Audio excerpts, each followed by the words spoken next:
The historical context of these scenes deepens their resonance. The mid-1960s were a period of intense public fascination with scientific progress. The space race was in full stride. Consumer chemistry products filled supermarket shelves, and the promise of technological solutions to everyday problems seemed limitless. Against this backdrop, Jethro's kitchen experiments function as a gentle satire of scientific hubris filtered through the lens of rural common sense. The Clamperts do not reject modernity, they simply approach it with the same practical curiosity they once applied to moonshine stills and hunting traps. Jethro's inventions are not malicious, they are the product of a mind that has never been taught the boundaries of the possible. His sixth-grade education, frequently referenced throughout the series, becomes both a limitation and a liberation. Unencumbered by advanced theoretical knowledge, he proceeds directly to results, however unexpected those results may prove. Buddy Ebsen's Jed remains the calm center of this swirling activity. His reactions are never exaggerated.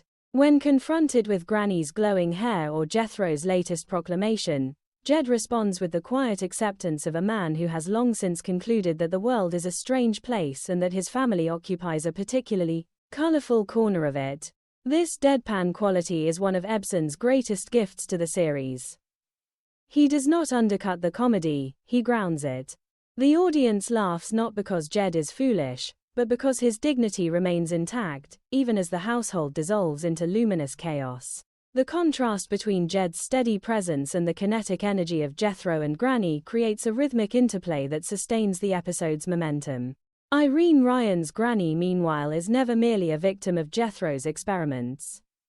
Even as she protests the state of her hair, she retains her essential authority. The glowing locks become another chapter in the long domestic war between her traditional expectations and the unpredictable realities of life in Beverly Hills. Ryan's timing is impeccable. She allows the absurdity of the situation to register fully before delivering her responses, ensuring that each line lands with maximum comic force. The image of Granny shining in the dark is both ridiculous and strangely touching. It visualizes the series' central theme: the Clamperts cannot enter the modern world without altering it, and the modern world cannot contain them without being altered in return. The purple-orange juice invention further illustrates the show's affectionate treatment of failed ambition. Jethro's certainty that someone somewhere will eventually need his product is both naive and oddly prophetic. In a consumer culture increasingly driven by novelty, the idea of creating a need rather than filling an existing one was already familiar. Jethro simply arrives at the same commercial insight through an entirely different path. His declaration that Granny will turn purple when she sees this carries a double meaning that the script exploits with quiet elegance. The juice is purple and Granny's reaction will be one of characteristic outrage, yet the line also hints at the physical transformation that has already befallen her hair. The verbal play is light, never labored, and entirely consistent with the series' preference for organic humor over forced wordplay.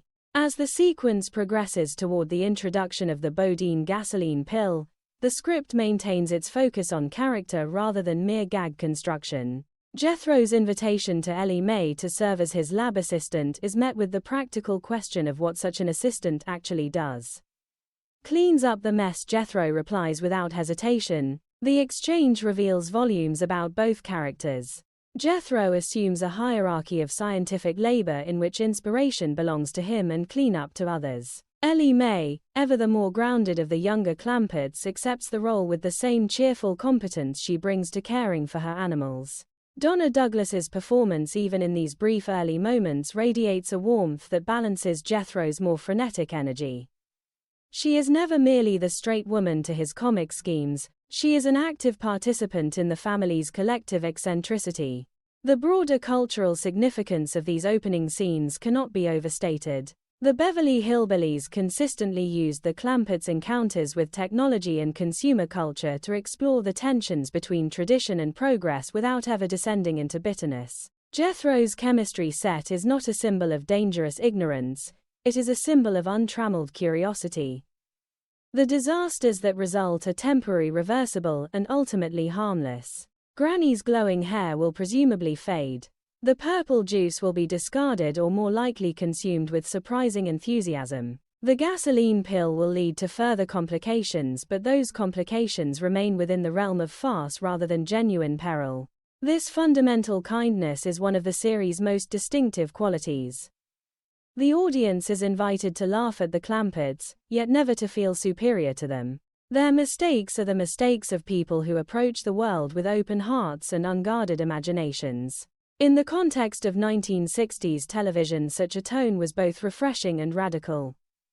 Many contemporary comedies relied on urban sophistication or sharp-edged satire.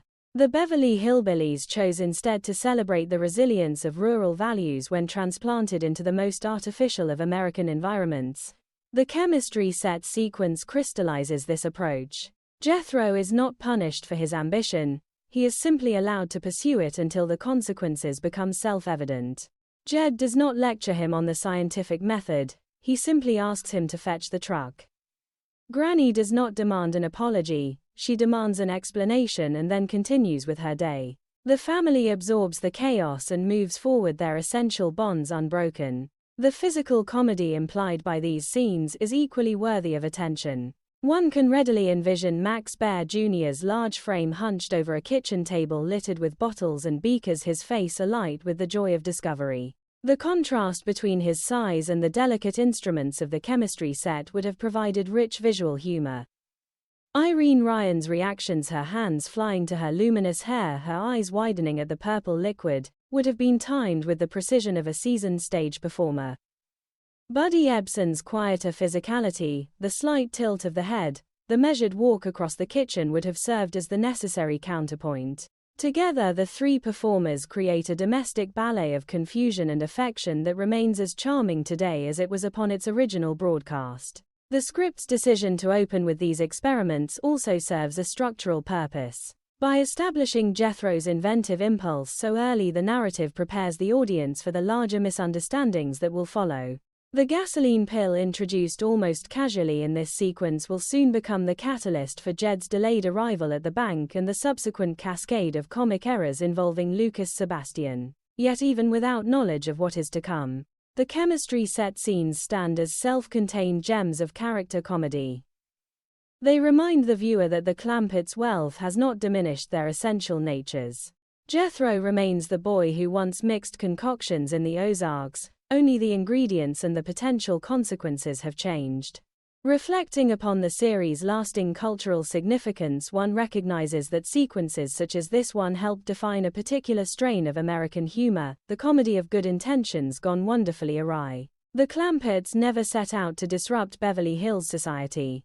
They simply continue to be themselves, and the surrounding world must adjust accordingly. Jethro's glowing hair darkener and purple orange juice are small-scale examples of this larger principle. They demonstrate that the family's impact is not limited to financial transactions or social invitations. It extends into the most intimate spaces of daily life, transforming even the act of personal grooming into an occasion for wonder and laughter. As the scene draws toward its transition into the gasoline pill demonstration, the script has already accomplished a remarkable amount of character work.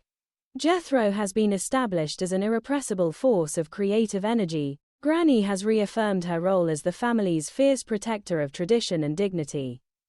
Jed has once again modeled the quiet wisdom that allows the household to function despite its many eccentricities. Ellie Mae has appeared as the gentle intermediary, ready to assist without fully endorsing every scheme. The chemistry set itself has become a metaphor for the Clampett approach to the modern world, an assortment of unfamiliar tools applied with boundless confidence and unpredictable results. In the final analysis, the opening sequence of this composite script offers a near-perfect introduction to the pleasures of the Beverly Hillbillies. It is funny without cruelty, inventive, without pretension, and deeply rooted in the personalities of its central characters. The glowing hair, the purple juice, and the nascent gasoline pill together form a trinity of comic invention that sets the tone for everything that follows. One leaves these early moments with a renewed appreciation for the series' ability to find humor in the gap between aspiration and achievement, and for the enduring charm of a family that meets every disaster with the same unshakable belief that somehow everything will turn out all right. The kitchen may be a mess, Granny may shine in the dark and the orange juice may be an unlikely shade of purple, but the Clampetts remain as always gloriously unapologetically themselves.